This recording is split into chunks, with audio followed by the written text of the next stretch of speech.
네, 김신영입니다. 어떻게 잘 재밌게 보셨는지요? 저는 재밌게 봤습니다. 저는 재밌게 봤고요. 그런 생각을 합니다.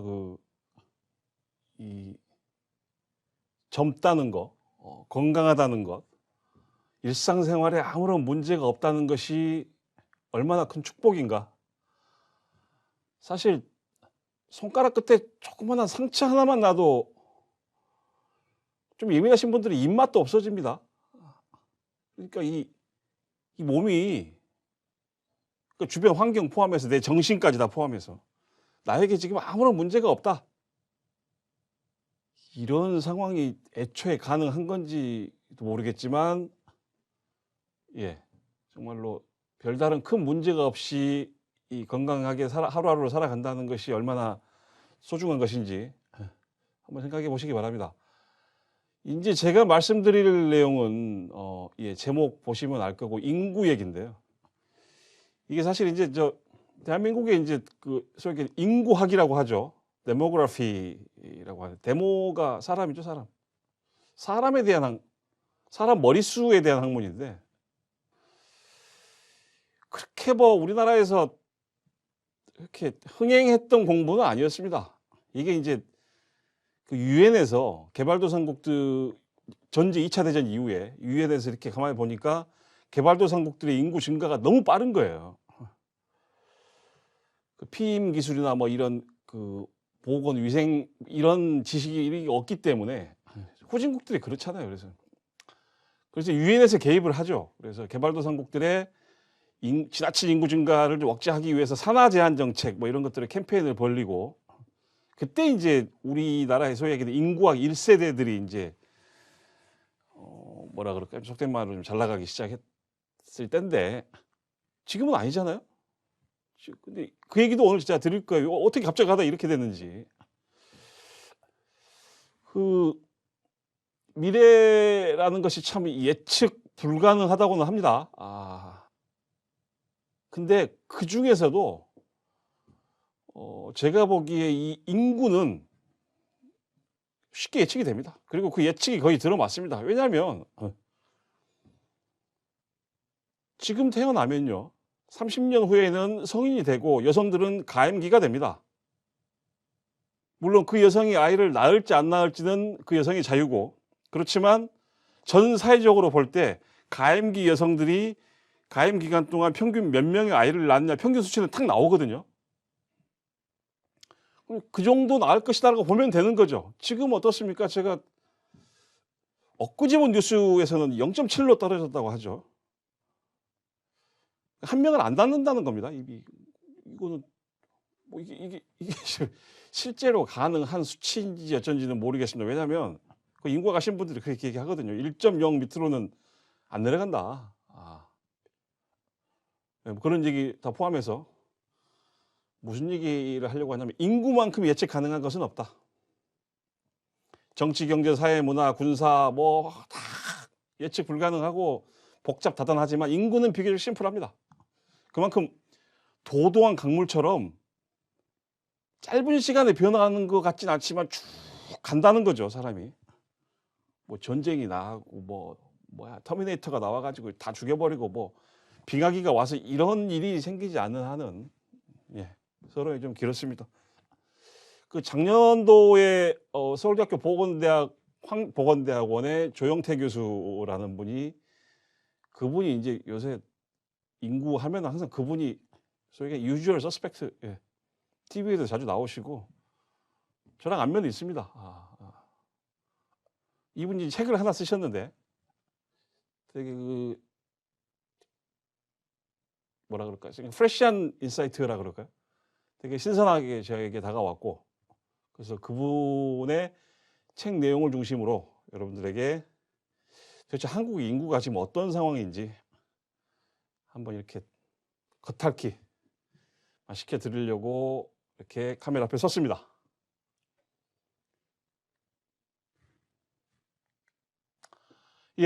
몇 가지 용어들이 있죠. 합계 출산율은 제가 아까 말씀드린 겁니다. 그러니까 합계 출산율은 항상 그 앞에 나라가 들어가죠. 특정 국가의 가임 기간의 여성, 가임기가 몇 세부터 몇 세인지는 찾아보십시오. 그 정도는 상식으로 알고 있어야죠. 그러니까 그 의사들이 정해놓은 겁니다. 이 기간에만 임신이 가능하다. 이 기간이 벗어나면 절대 안 된다. 이건 아니고요. 의학적으로. 그 기간 동안에 총 아이를 몇 명 낳을 것인가. 엄마 아빠가 결혼해가지고 2명 나면 계속 인구가 유지되는 거 아니에요? 그죠? 그 중에 절반 정도는 여성이라고 치고 그 여성이 가임기가 돼서 또 2명 나면 계속 유지되는데 지금 현재 합계 출산율이 인구 대체 수준이 2.1. 2명인데 왜 2.1일까요? 밑에 인구 대체 수준이 뭐라고는 나와 있습니다. 계속 그 규모의 인구가 유지되려면 엄마 아빠가 결혼해서 2명 낳고 2명 중에 1명은 딸인데 그 딸이 또 가임기가 돼서 2명 그러면 돼요. 모델상 그렇게 된다는 얘기고. 자, 왜 2.0이 아니 2.1이냐? 가임 뭐 좀 안 좋은 얘기지만 그때까지 못 사는 사람도 있잖아요. 우리가 태어나서 전부 80세, 90세까지 사는 건 아닙니다. 그래서 2.1. 그래서 0.1 정도는 생존에 실패한 그런 사람까지 포함을 해서 초저출산이라는 건 뭐냐? 합계 출산율이 1.3 이하로 3년 이상 지속이 될 때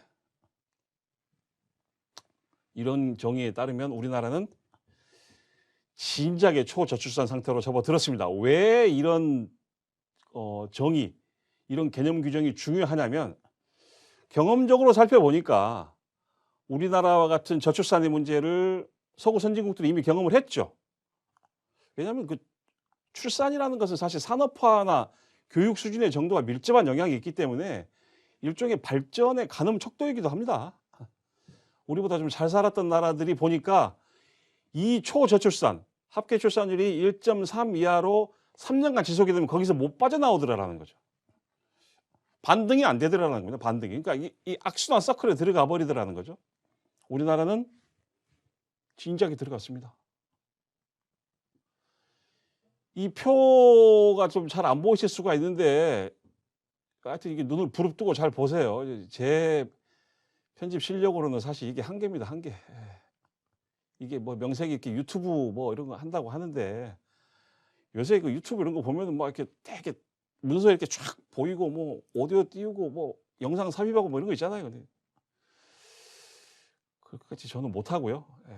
좀 잘 보시면 이게 통계청 자료들입니다. 여러분 통계청 여러분들이 낸 세금으로 나라가 이런 일을 잘 하고 있습니다. 제가 보기에 통계청은 대한민국 정보기관 중에서 굉장히 일을 잘 하는 기관 중에 하나예요.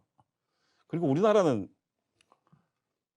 삼면이 바다로 둘러싸여 있고 위로는 몇백만인지 모르는 대군이 버티고 있기 때문에 누가 어디 살고 이 안에서 몇 명 사는지 파악이 금방 됩니다.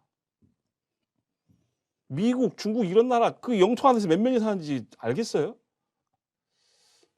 제가 어제 이런 얘기 잠깐 했던 것 같은데 세계 인구 합계가 왜 정확하지 않은지 엄청 큰 나라들이 인구가 엄청나게 많은데 그 나라 인구가 파악이 안 돼요. 그러면 세계 인구가 잘 파악이 안 되는 겁니다. 그러니까 뭐 오차가 막 억이죠. 12억이라 그랬다, 14억이라 그랬다가 우리나라는 억도 안 되는데 그 나라는 오차가 억이 넘어요. 억이 인구의 오차가. 쭉 보시면 본인이 어디에 속하는지 한번 보십시오. 58년 개띠 100만 명 태어났고요. 74년생까지 95만 명 쭉 이게 추세가 이게 쫙 이렇게 보이잖아요. 줄어드는 게. 근데 아주 선형적으로 줄어들지는 않습니다. 중간중간 반등도 해요. 푹 꺼지기도 하고. 이제 요 지점에 들어가면 이제 회복이 안 되는 거죠. 자, 본인이 몇 년도에 태어났고 본인과 생년이 같은 사람이 몇 명인지는 이 표를 통해서 확인해 보시기 바랍니다. 근데 지금은 2020년 수치가 27만 명입니다. 그러니까 100만 세대와 27만 명인 세대 뭔가 달라도 확 달라지지 않겠습니까? 자, 2012년에서 16년까지 40만 명대를 유지하다가 30만 명대는 약 3년 만에 무너져 버립니다. 정말 너무 뒤 58년 개띠 뭐 74년에서 이렇게 가면 감이 안 오니까 91년에서 2020년 보통 한 제너레이션, 한 세대라고 하면 저희가 보통 30년을 학자들이 그렇게 정의를 합니다. 세대가 무슨 30년이야, 25년이지 이렇게 얘기해도 저희가 할 말은 없는데 그냥 그렇게 정의를 내리고 시작하는 거예요. 왜 그럴까요? 아마 독립된 가구를 꾸리기 때문이 아닐까 싶은데 제가 보기 결혼과 출산의 평균 지점이 약 30년 정도. 91년에서 2020년 한 세대 동안 태어난 사람의 숫자가 61% 감소합니다.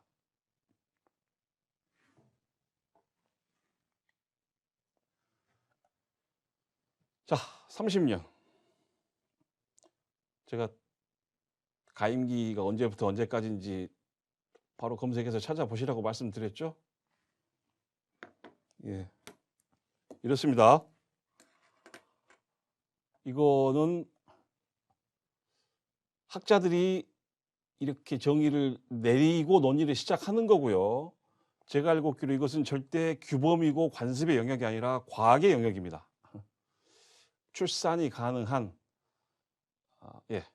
여성의 성장과 노화와 관계가 있는 거죠. 과학이라고 제가 굳이 강조해서 여러 번 말씀드린 이유는 제가 무슨 의도를 가지고 이렇게 썼다 이런 게 아니라는 거예요. 이게 팩트다, 팩트. 그러니까 뭐 가치관 이런 것이 개입이 안 돼 있다는 겁니다. 상식적으로 생각해 보십시오. 오늘의 출생아 수는 대략 30년 후의 출생아 수를 결정을 합니다. 조건이 있죠. 출생아 수 중에서 남자와 여자 아이의 비율을 우리가 알았을 때 100만 명이 출생을 했는데 우리가 보통 뭐 딸 하나 아들 하나 해서 남자아이 여자아이 이렇게 하면 50만 대 50만 해서 30년 후쯤에 우리가 합계 출산율을 계산해 볼 수 있는 대상이 되는 숫자는 일단 50만이겠죠. 왜냐하면 남자는 아이를 못 낳잖아요. 과학입니다. 이게 과학이에요, 과학. 예.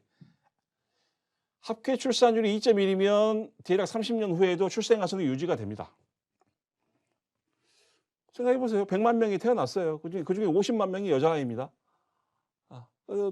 어떻게 해서 좀 이렇게 가임기 전에 좀 죽기도 하고 뭐 이렇게 하고 근데 그 여성들이 또 아이를 2명을 낳은 거예요. 2.1이면 거의 2명이니까. 그럼 유지가 되죠. 출생한 30만 명대가 3년 만에 무너진 이유가 도대체 뭐냐? 여기서 출생 시 성비, 섹스 레이쇼입니다.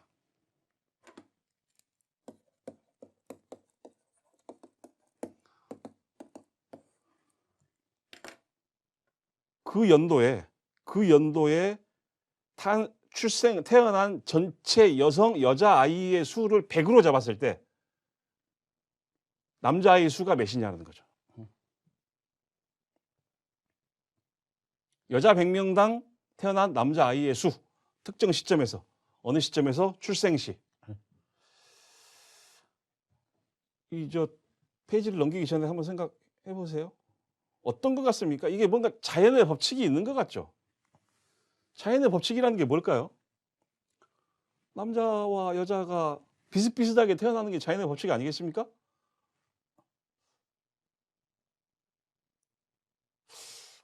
되게 그렇지 않나? 그렇지 않을까요? 이게 뭐 종을 주건 뭐 그렇게 진화를 했건 뭐 어쨌든 간에 근데 그렇지가 않더라는 거죠. 그렇지가 않더라는 것은 무슨 의미입니까? 자연적이지 않다. 즉 인간이 개입을 했다라는 겁니다. 네? 우리 인간이 개입을 한 거예요. 자, 막대 그래프는 밑에는 연도고요. 막대 그래프는 여자아이의 숫자입니다. 태어난 여자아이의 수, 그 해. 꺾은 선 그래프는 출생 시 성비입니다. 그러니까 여자아이의 수가 적으면 꺾은선 그래프는 올라가죠. 유심히 볼 지점은 이 지점입니다. 갑자기 여자아이의 출생 수가 확 줄어듭니다. 갑자기. 이때가 언제냐면 1984년에서 90년입니다. 그리고는 이제 반등을 못하죠. 예. 불과 수년 만에 저희 보세요. 예. 여기 이렇게 있다가 혹 떨어지죠. 불과 몇 년 사이에 여자아이의 출생아 수가 10만 명이 감소합니다. 이게 자연 상태에서 이럴 수가 있습니까? 조물주가 인간을 이렇게 갑자기 야 한국 니네 이렇게 바꿔. 무슨 일이 일어났던 걸까요? 우리나라에서 학자들은 남아선호 사상과 산하 제한 정책을 지목을 합니다. 둘만나 잘 기르자의 남아선호 사상이 결합하니까 폭발적으로 발생하는 현상이 있죠. 뭡니까? 여자아이를 낳지 않습니다.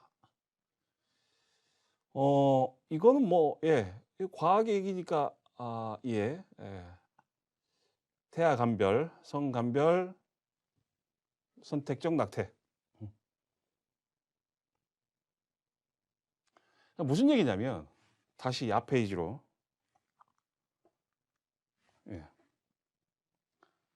오늘의 출생아 수가 대략 30년 후의 출생아 수를 결정한다. 그래서 합계 출산율이 2.1이면 30년이 지나도 출생아 수 유지가 되는데 왜 문제가 생겼냐? 30년 전으로 가보니까 이런 일이 있었더라는 거죠. 이때 태어난 확 줄어든 여자아이들이 가임기에 접어든 시기가 30만 명대로 추락하게 된 그 시기와 일치합니다. 여성이 없어요, 여성이. 즉 합계 출산율 2.1이라는 것은 출생 시 성비가 정상일 경우에 5대5까지는 아니더라도 이렇게 10만 명이 갑자기 확 줄어들고 이러면은 아이를 낳을 여성이 없는데 그게 많이 태어나면 뭐합니까? 그 얘기거든요. 그 얘기. 자, 계속해서 말씀드립니다. 저는 지금 사실과 과학의 영역에서 말씀드리는 겁니다. 뭐 되게 불편한 주제일 수도 있고요. 얘기 나온 김에 좀 더 말씀을 드리면 자연 상태, 인간이 개입하지 않은 자연 상태의 성비는 태어날 때 출생 시 성비는 약 104에서 107이라고 합니다. 무슨 얘기입니까? 남자아이가 조금 더 많이 태어납니다. 여자아이 100명이 태어날 때 남자아이는 104에서 107 정도, 이 정도 태어나는 것이 아마 자연 질서인 것 같다. 근데 이게 20세쯤 되면 남녀의 수가 비슷해진답니다. 이유는 여러 가지 있겠죠. 뭐 실제로 그렇습니다. 그 유전적 질환에 남자가 취약하고요. 여기까지는 뭐 말씀 안 드리는 걸로. 그리고 또 사고에 또 많이 노출이 돼 있지 않습니까? 남성들이. 한번 찾아보십시오, 한번. 왜 성비의 자연스러운 상태가 여성이 더 많은 상태인지. 근데 우리나라를 보면 1970년부터 약 109 정도로 남자아이들이 자연 상태를 벗어나서 많아지기 시작합니다. 이게 1990년에 가면 116이 되고요. 이게 관심이 좀 있으신 분은 뭐 문헌을 좀 찾아보시면 아시겠지만 지역별로도 차이가 좀 있습니다. 우리가 흔히 더 보수적이라고 얘기하는 지역, 이 지역은 남자아이 숫자가 다른 지역에 비해서 훨씬 많습니다. 가치관이 개입을 했다는 거죠. 어떤 가치관? 남아선호 사상. 자, 극심한 성비 불균형 시기에 출생한 여자아이들이 현재 가임기에 접어들었습니다. 그리고 현재 합계 출산율은 1.0이 되지 않습니다. 사람도 줄었는데 아이도 안 나요. 아이도 안 나요. 그러면 또 여성이 되게 좀 불편한데 사람도 줄었고 많이 안 났습니다. 2018년 30만 명대 진입은 출생아 수 진입은 어찌 보면 당연한 결과고요. 초반에 말씀드렸죠. 인구는 도도한 강물 같아서 누구도 피할 수가 없습니다. 빙하기, 뭐 터미네이터 이런 거 오지 않는 한은 과거 부모 세대가 당시 선택했던 행위들, 어떤 행위들? 산하 제한, 둘만나 잘 기르자, 그 다음에 남아 선호. 이것의 여파가 지금 고스란히 강하류에서 드러나고 있는 거고요. 2019년 대략 30만 명이 태어났고 2020년에는 약 27만 명이 태어났는데 성비, 자 균형 상태다. 100대 100. 100. 100이다 100. 그러니까 남자 여자 출생아 뭐 남아선호사 이런 거 이제 없어졌다고 치고 그중에 여아가 절반이라고 가정을 하면 2050년에는 약 15만 명 태어나는 겁니다. 많이 봐줘서. 합계 출산율이 1.0이라고 봐주고 지금 0.7이에요. 1.0이라고 보고 하면은 저 때는 15만 명이 태어날 것이다. 2050년. 지금부터 한 20몇 년 남았습니다. 2050년에 사망할 것으로 추정되는 인구는 약 70만 명입니다. 참고로.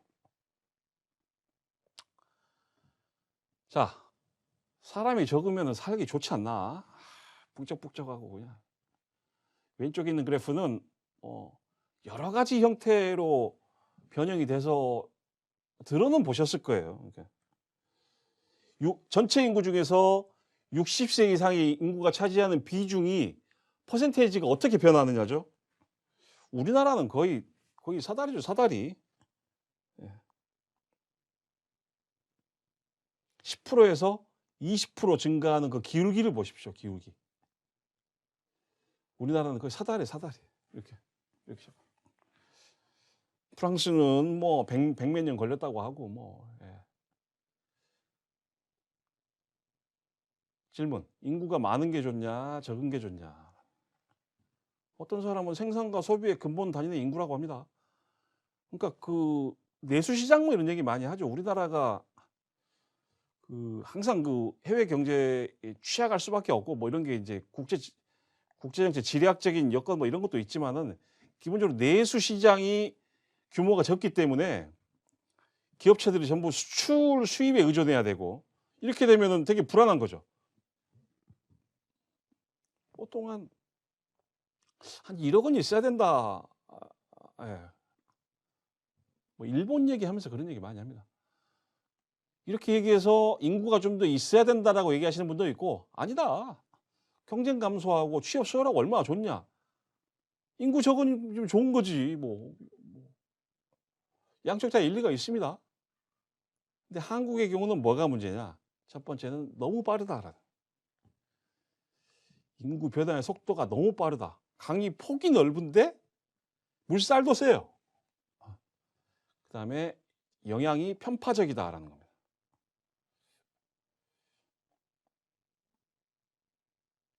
인구 변동은 매우 급격하게 일어나는데 사회 구조나 제도는 그것을 유지하려고 하는 그 힘이 있습니다.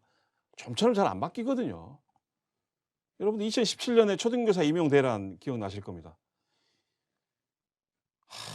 그러니까 발빠르게 대처를 해야 되는데 이제 어마어마한 이해 집단들이 있잖아요. 쉽게 못 바꾸는 거죠.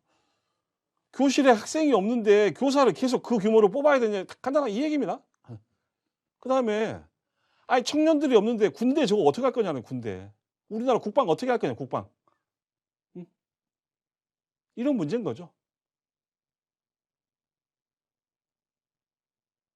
초저출산의 영향은 특정 연령, 특정 지역, 특정 산업, 특정 재화에 집중돼서 악영향을 끼치고 있다라는 겁니다. 인구 소멸 얘기 많이 나오죠. 지금 뭐 시골. 그래서 뭐 우리 동네로 와서 살면은 1억 애 태어나면 1억 준다. 근데 그 1억 받고 또 어디 딴 데 가버릴까 봐 그 1억 바로 안 줘요. 태어날 때 조금 주고 계속해서 거기 살아야 줍니다. 살아야. 그때 그걸 또 돈으로 보상해 주는 게 맞냐 또 이런 얘기도 있고 하여튼 생각하면 머리 아픈데 쉬운 일이 아니라는 거죠. 너무 빨라요. 너무 빨라 지금. 자, 저출산 대책에 200조가 들어갔다고 합니다. 그거 뭐지 200조라는 게 저는 감도 잘 안 오는데 모든 현상에는 그것을 촉발시키는 바로 근접 요인이 있고 아주 저 뒤에 배후에서 그것을 초래했던 원거리 원인이 있습니다. 우리가 그 스모킹 건이라고 하죠. 스모킹 건. 예. 그러니까 그 총에서 연기가 피어나고 있어요. 방금 총을 누가 쏜 거야, 이거는. 어떻게 피할 수 없는 증거잖아요. 그런 게 이제 근접 요인이라고 하고, 뭐 원거리 요인은 그러지 않겠습니까? 옛날에 무슨 원한이 있고 뭐. 예.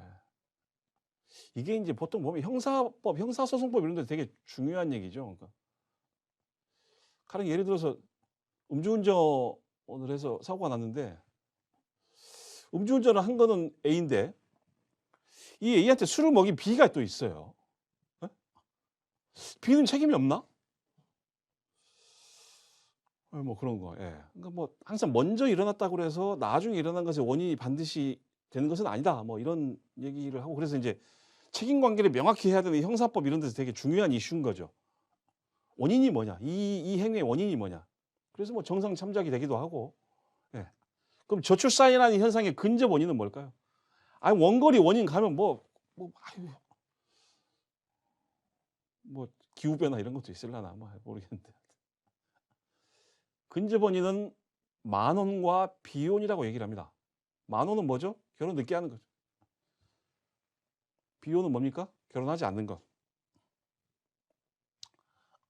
괄호 열고 결혼하지 않으면 아이를 낳기 어려운 때가 우리나라다. 이제 가치관이 개입하는 거죠.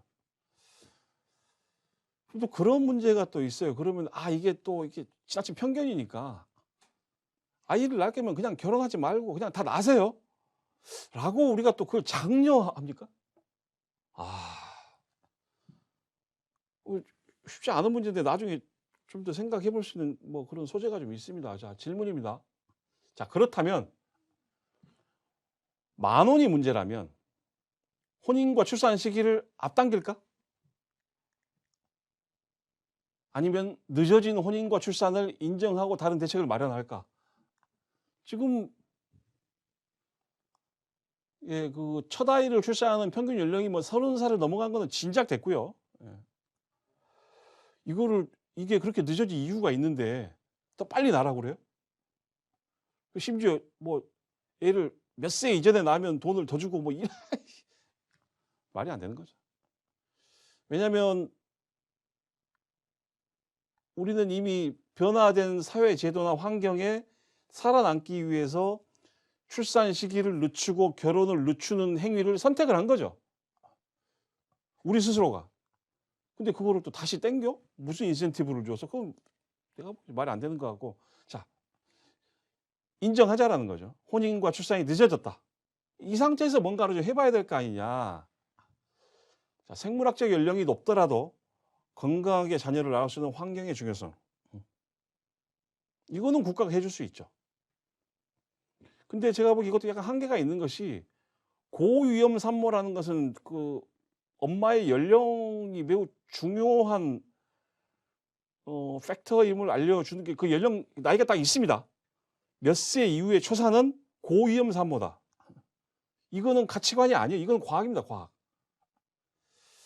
이것도 뭐 한계가 있는 얘기지만, 그렇다고 하더라도 좀 늦었어도 과학기술과 바이오 테크놀로지를 사용을 해서 좀 나이가 들었어도 건강하게 자녀를 낳을 수 있는 그런 환경을 만들고, 그것들을 대중에게 쉽게 접근할 수 있도록 비용을 낮춰주고. 만원은 그렇게 한다고 시작.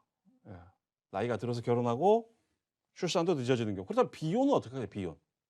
결혼하지 않는 거. 자, 혼인 건수의 변화입니다.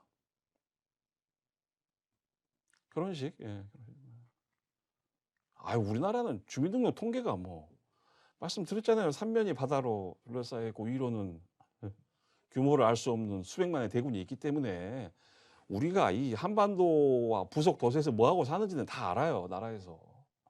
신고해야 되잖아요. 결혼하면 혼인신고해야 되잖아요. 2015년에 30만 건, 19년에 24만 건, 22년에 약 21만 4,000건 정도로 추정이 된다. 생애 미혼율입니다. 49세까지 한 번도 결혼하지 않는 사람의 비율. 그러니까 50세에 돼서 결혼하면 이제 정부에서 신경 안 쓰는 거죠. 예. 일단 결혼은 49세까지만 보는 걸로. 예. 그런 신경 안 쓴다는 표현이 좀 그렇대. 2010년에는 49세 미만 전체 남성의 5.8%.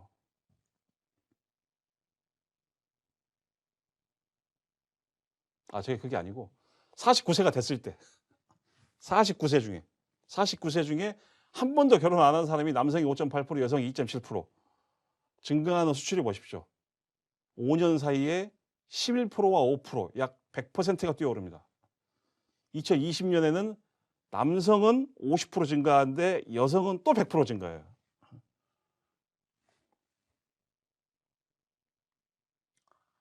자발적으로 혼인을 하지 않는 자발적 비혼 선택은 여성에게서 상대적으로 강하게 나타납니다.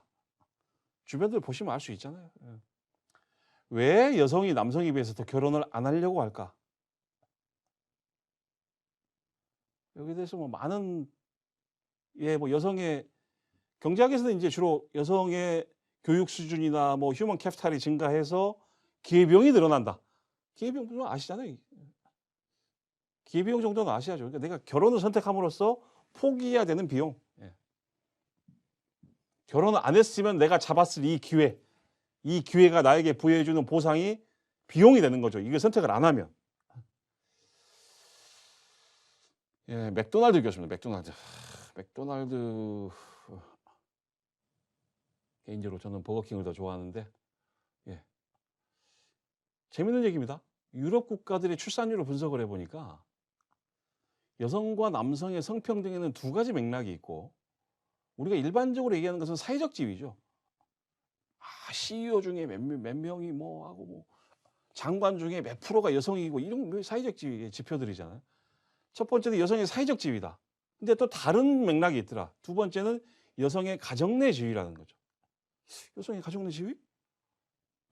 저희한테 약간 생소한 개념일 수 있는데 여성의 사회적 지위가 높아질수록 출산율은 내려갑니다. 이거는 이게 경제학 얘기죠.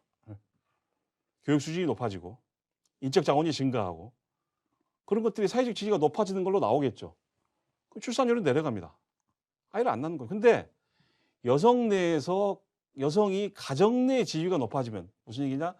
가정 내에서 남녀 성평등 수준이 올라가면 오히려 출산율은 반등하다라는 거죠. 가정 내에서 성평등이라는 게 뭘까요? 그런 거죠. 뭐 가사 분담이고 양육 같이 하고 그다음에 이 여성 내 가정 내 노동에 대해서 충분히 보상이 되고 그런 것들.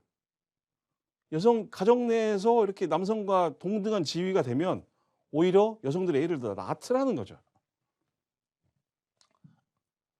문제는 사회적 지위는 막 법으로 막 할 수 있죠. 정부에서 막 해가지고 포상 이런 거 하고 막 지원금, 보조금 이런 거. 여성 CEO 있는 데는 막 다 해주고. 장관도 뭐 무슨 이거는 무조건 여성으로 해. 뭐. 이런 것들은 제도 개선을 통해서 단기간에 변화가 가능한데 이 가정 내 지위라는 것은 관습과 전통의 영역이어서 굉장히 변하기 힘들다라는 거죠. 아마도 관습과 전통이 강하게 남아있는 한국의 경우에 굉장히 의미 있는 이론이 아닐까 싶습니다. 여성과 남성의 가정 내 평등의 정도. 생각해 보십시오. 이 강의를 들으신 결혼하신 여성분은 우리 가정 내에서 얼마나 남성과 여성이 평등한가? 결혼을 안 하신 여성분들은 내가 만약에 가정을 꾸린다면 어떤 환경이 돼야 가정 내에서 어떤 조건이 돼야 내가 애를 가지려고 할 것인가?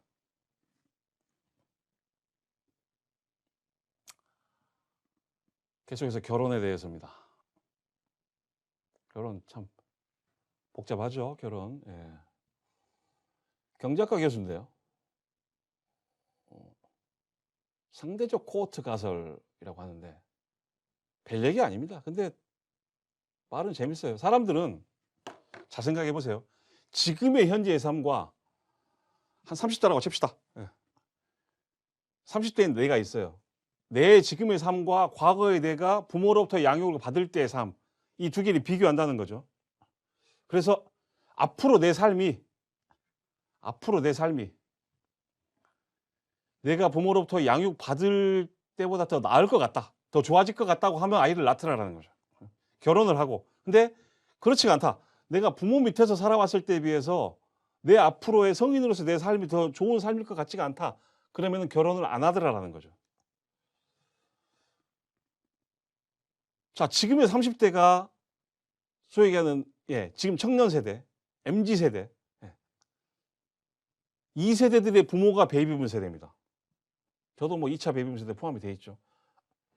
우리 세대는 그냥 우상향으로 살아왔어요. 계속 소득도 늘고 늘었고 또 우리의 자녀들은 한두 명이었습니다. 그래서 우리는 우리의 자녀들에게 되게 많은 풍요를 물려줬죠. 잘해줬습니다. 잘해줬어요. 그래서 얘네들은 그거를 받고 컸어요. 지금 30대 받고 컸습니다. 근데 그럼 이 사람들은 미래의 자기네 삶의 레퍼런스, 기준을 자기 청소년기로 삼고 있는 거죠. 그랜저 타고 아파트 살고 아빠가 다니는 회사 같은 직장이 있고 어디 뭐 멀리는 못 가도 뭐 일본, 태국 이런 데 한 번씩 가고. 근데 지금의 30대는 부모의 양육으로부터 벗어나서 자기가 살아가야 되는 미래가 자기의 청소년기만큼 풍요롭고 것 같지가 않은 거예요. 내가 집을 어떻게 사지? 내가 차를 그랜저? 그렇게 되면 맨 먼저 안 하는 게 뭐냐? 결혼이란 것을 머릿속에서 지워버린다는 겁니다. 뭐 나 혼자 살기도 힘든데. 그냥. 그래서 청년 세대의 나약함을 비판하지 말고 그들은 그렇게 살아왔고 그들의 기준은 그들이 만든 것이 아니라 그들의 부모인 우리 세대가 만들어준 거예요. 이미. 그렇게 살아온 애들한테 갑자기 야 너네 왜 이렇게 약해졌냐? 그러지 말아라는 거죠. 그들이 결혼과 출산 조건에 대해서 판단하는 기준은 바로 누구다? 그들의 부모. 그들이 자라온 성장기. 완벽한 부모 신드롬이라고 하는 거죠. 준비가 덜 되었거나 뭘 어떻게 해야 될지 모르겠다는 상황에서는 결혼도 하지 않고 출산도 하지 않겠다. 중요한 것은 출산율을 높이기 위해서 중요한 것이 결혼을 시키는 게 아니라 결혼 준비가 돼 있어야 된다는 겁니다. 결혼 준비. 별 얘기 아닌 것 같지만은 제가 보기엔 되게 와닿는 얘기죠. 또 이 얘기가 무슨 이 양반들이 뭐 새로 한 얘기냐 그거 아니에요. 이게 다 멜더스가 다 한 얘기입니다. 다윈도 다 한 얘기고요. 자, 무슨 얘기냐면 멜더스 잉그론, 멜더스 뭐 이 양반 목사입니다. 목사. 예전에는 목사님들이 되게 공부를 많이 하셨는 모양이죠. 지금도 물론 많이 하고. 멜더스는 되게 그러니까 되게 좀 이렇게 우리 요새 표현으로 하면 뼈 때리는 그런 얘기를 많이 한 거죠. 그러니까 어떻게 이 인구 이 가난한 사람들이 또 이렇게 아이를 많이 낳아가지고 되겠냐라는 거예요. 우리에게 주어진 자원은 한정이 돼 있는데 이렇게 인구가 많아지면 뭐 유명한 그 얘기 있잖아요. 식량은 산술급수적으로 증가하는데 인구는 기하급수적으로 증가한다. 그래서 뭐가 끄집어내리죠. 여기서 뭐가 개입을 한다는 겁니다. 뭐 전염병 이런 게 전쟁 이런 것도 사실 이런 거라는 거죠. 좁은 데서 서로 살려고 하다 보니까 치고받고 해서 죽이고 그래서 조금 적어지면 또 편안해지고. 인간의 기본 욕구는 생존과 재생산. 모든 동물이 마찬가지입니다. 어? 재생산이 우리 기본 욕구야? 나는 애 안 낳을 건데 뭐 왜 안 낳? 그런 생각을 하게 됐냐라는 게 이제 이 태제에 나오는 거죠. 자원은 한정이 돼 있고 공간 정해진 공간 속에서 개체가 얼마나 많이 모여서 사는가 이게 밀도잖아요. 밀도. 얼마나 많이 모여서 사는가가 이 하나의 개체가 쓸 수 있는 자원량을 결정을 하죠. 근데 이게 이 전체 자원이 감당할 수 있는 어느 한계선, 임계선을 넘는 순간 조절이 생깁니다. 조절. 뭘 통해서? 경쟁을 통해서. 개체들은 살아남기 위해서 투쟁을 하죠. 그렇게 되면 바로 생존의 본능과 재생산의 본능 중에서 무엇을 희생시키느냐? 재생산 본능을 뒤로 미룹니다. 출산. 이걸 뒤로 미룬다는 거죠. 그러니까 결국 본능이라는 것도 그것이 내재되어 있지만 그것이 발현되는 것은 환경에 따라서 발현이 안 될 수도 있다는 겁니다. 먹을 게 없고 쉴 수 있는 것이 없고 하루하루 살아가는 것이 힘든 사람인데 데이트를 할 수 있습니까? 데이트, 연애 이런 것도 이제 사실 그 재생산 욕구가 좀 더 아름답게 그냥 이렇게 포장이 되는 거죠. 이렇게. 예. 안 그렇습니까? 아, 뭐 무슨 뭐 플라토닉한 뭐 이런 거는 안 그럴 수도 있겠지만, 예. 만약에 멜서스가 지금의 한국을 본다면 인구 밀도를 보겠죠. 나라가 이렇게 좁은데 이게 70%가 산지고. 근데 또 진짜 웃기는 건 뭐냐면 여기서 재밌는 얘기 나오는데 근데 또 우리가 인구의 70%가 산이면 인구의 국토의 70%가 산이면 30%는 평야니까 30%에 고루 퍼져 살면 되잖아요. 여기서 인구 편중도라는 개념이 또 등장을 합니다. 근데 그렇지도 않아. 가뜩이나 좁고 자원도 없고 한데 고루 퍼져서 살지도 않아요. 자, 한국과 같은 수준의 합계 출산율, 한국만큼 아이를 낳지 않는 다른 국가들을 찾아보니까 이런 나라들이 있다는 겁니다. 홍콩, 마카오, 싱가포르. 공통점이 있죠. 공통점 뭡니까? 공통점? 도시국가예요, 도시국가. 갈 데가 없어요, 갈 데가. 이미 더 어디 갈 데가 없습니다. 근데 우리는 도시국가 아니거든요. 근데 우리는 부산에서 고등학교를 나오고 서울로 대학을 보냅니다. 제2의 도시에서 제1의 도시로 보냅니다. 제2의 도시조차도. 그러니까 뭐 제2, 제3 이런 어느 발달한 선진국이 그러냐는 거죠. 뉴욕, LA, 시카고, 아틀란타, 보스턴, 일본도 마찬가지고.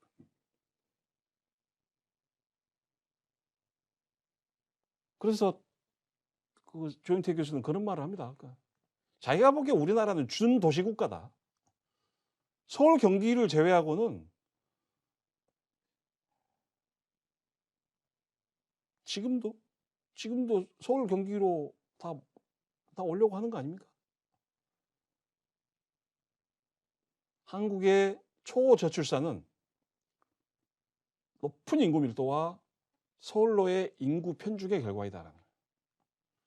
그러면서 이제 그 책에서 그런 얘기를 합니다. 그러니까 아니 학령 인구가 이렇게 줄어들고 애들이 줄어드는데 대학 보내기가 왜 이렇게 더 힘들어요? 서울 지역의 입학 경쟁률이 왜 안 떨어지냐 이거예요.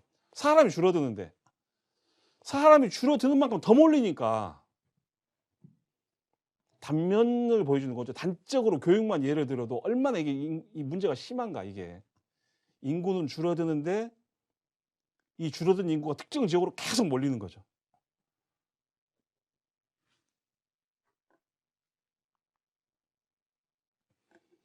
예, 뭐 대략 마무리해야 될 시간이 왔습니다. 이 그래프는 뭐냐면 밑에가 나이예요, 나이. 밑에가 나이고 이 선은 출산율입니다. 연령대별로 어느 정도에서 출산하는지. 그러니까 이제 이렇게 시간대가 이렇게 가는 거죠. 이게 시간대 그래프가 차이가 나고 요 정도에서 요 연도에는 요 정도에 제일 많이 낳고 평균이 이렇게 있고 모든 여성들이 한 나이에 아이를 낳는 건 아니잖아요. 이게 그걸 이제 분포를 쭉 보는 건데 시간이 지날수록 어떻습니까? 피크가 낮아지고 넓어지죠. 자, 지금 이 상황에서 어떤 출산의 수준을 늘릴 수 있을 만한 무슨 바이어블 옵션이라는 것은 말이 되는 뭐 해결책이 있겠냐라는 거죠. 말 안 되는 거 많지. 뭐 인구 막 다 수입해오자.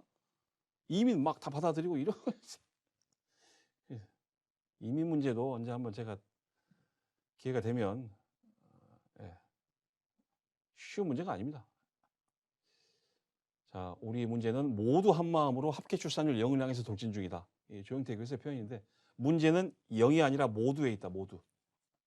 어떤 사람은 좀 낳고 어떤 사람은 안 낳고 이러면 되는데 조영태 교수가 보기에는 모두 한 마음으로 낳지 않겠다라고 마음을 먹은 것 같다라는 거죠. 다양성이 없는 상황이다. 낳는 분도 있고 안 낳는 분도 있고 자기 형편에 따라서 이러면 상관이 없죠. 우리가 흔히 쓰는 표현 하나가 가지는 문제점을 지목을 합니다. 바로 결혼 정년기입니다. 요새도 이런 말 합니까? 결혼 정년기는 도대체 의학적 견해인가요? 사회적 규범인가요? 여기서 제가 의학적 견해라고 얘기했던 것은 이게 과학의 영역이냐 아니면은 규범의 영역이냐?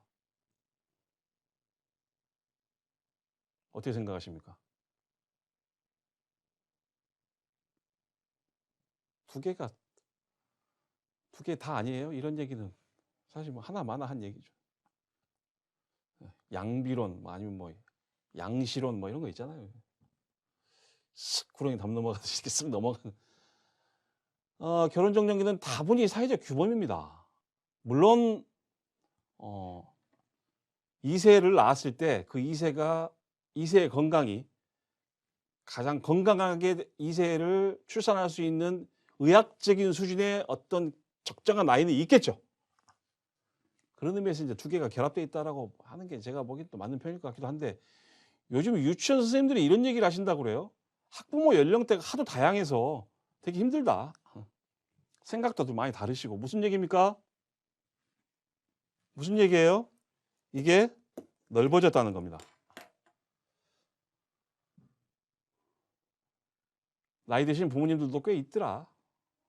아마도 저도 동의를 하고 조영태 교수도 그런 얘기를 하지만 이 터널이 보이지 않는 한국의 낮은 출산율에 마지막 저 멀리서 조그맣게 희미한 뭔가 하나의 탈출구가 보인다라고 하면 아마 이게 아닐까. 뭡니까? 출산 연령의 다양화. 좀 더 면밀하게 말하면은 나이가 좀 더 들어도 출산하고 또 가정 내에서의 여성의 사회적 지위가 상승을 해서 결혼 정년기라는 그런 문화적 규범 자체는 이제 폐기를 해야 된다. 무엇에 대한 다양성? 출산 연령에 대한 다양성. 이것이 생기기 위해서는 뭐가 없어져야 된다. 바로 결혼 정년기라는 저런 어찌 보면 다분히 좀 폭력적일 수 있죠. 야, 너 이제 결혼해야 되지 않냐? 재밌게 들으셨습니까? 제가 보기에 되게 심각합니다. 제가 보기에 되게 심각한데 문제는 이게 이제 처음에 말씀드렸다시피 인구라는 게 당장 내일 무슨 문제가 생기는 게 아니에요. 그러니까 이제 뭐 정치하는 사람 뭐 관심이 없지 뭐. 30년 후에 생긴 내가 뭘 상관해요, 그거를. 그 대신 이제 무슨 지방자치단체 뭐 이렇게 막 인구 소멸 이런 데서 언론에 이제 뜨고 이러면 시장 군수들이 이제 막 난리 나는 거죠, 이제 막. 예. 좀 편한 마음으로 들어보시라고 이렇게 강의를 준비해 봤습니다. 또 좋은 이슈나 재미있는 어떤 책이 나오면 제가 그런 특강 자리를 빌어서 여러분께 소개를 시켜 드릴 거고요. 그리고 뭐 간혹 있습니다. 저한테 자기가 가지고 있는 전문성을 이런 학과 특강 자리를 빌어서 한번 소개를 하고 싶다. 이런 생각이 있으신 분들 언제든지 저한테 연락을 주시기 바랍니다. 예. 심지어 돈도 드립니다. 예. 자, 재미없는 강의 들으시느라고 고생하셨고 저는 다음 기회에 또 찾아뵙도록 하겠습니다.